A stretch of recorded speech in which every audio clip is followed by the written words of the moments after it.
కర్నూలు జిల్లా ఆదోని పట్టణంలోని గ్రామ వార్డు సచివాలయం ఎదుట ఈ నెల 18న సిపిఐ ఆంధ్రప్రదేశ్ వ్యవసాయ కార్మిక సంఘం బీకేఎంయు ఆధ్వర్యంలో నిరసన చేపట్టినట్లు నాయకులు తెలిపారు. ప్రతి నిరుపేద కుటుంబానికి 2 సెంట్లు ఇంటి స్థలం ఇవ్వాలని, ఇల్లు నిర్మించుకోవడానికి 5 లక్షల నగదు ఇవ్వాలని డిమాండ్ చేశారు. గత వైసీపీ ప్రభుత్వం నిరుపేదలకు 1 సెంటు స్థలము ఇచ్చి ఇంటి నివాసానికి ఏమాత్రం ఉపయోగకరంగా లేని స్థలంలో ఇంటి స్థలాలు కేటాయించిందని మండిపడ్డారు. పట్టణంలో ప్రతి పేదవానికి 2 సెంట్ల స్థలం ఇవ్వాలి. అదేవిధంగా ఖాళీ స్థలం ఉన్నవారికి ప్రతి ఒక్కరికి 5 లక్షల రూపాయలు ఇచ్చి ఇల్లు నిర్మించుకోవడానికి 5 లక్షల రూపాయల ఆర్థిక సాయాన్ని ఇవ్వాలని కూడా డిమాండ్ చేస్తూ ఉన్నాం.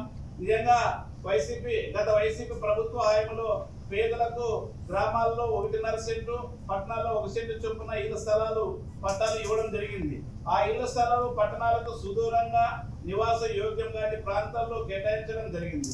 అందులో చాలా మంది పేదలకు ఇప్పటి వరకు ఇంటి స్థలాలు కూడా చూపించలేదు. ప్రభుత్వం ఇచ్చే 1 సెంటు స్థలము పేదవానికి ఏమాత్రం సరిపోలేదని భారత కమ్యూనిస్టు పార్టీ సిపిఐ ఆంధ్రప్రదేశ్ వ్యవసాయ కార్మిక సంఘం బీకేఎంయు ఆనాడే వైసీపీ ప్రభుత్వానికి చెప్పినప్పటికీ బేఖాతరు చేయకుండా వాటి ప్రభుత్వం మొండిగా ముందు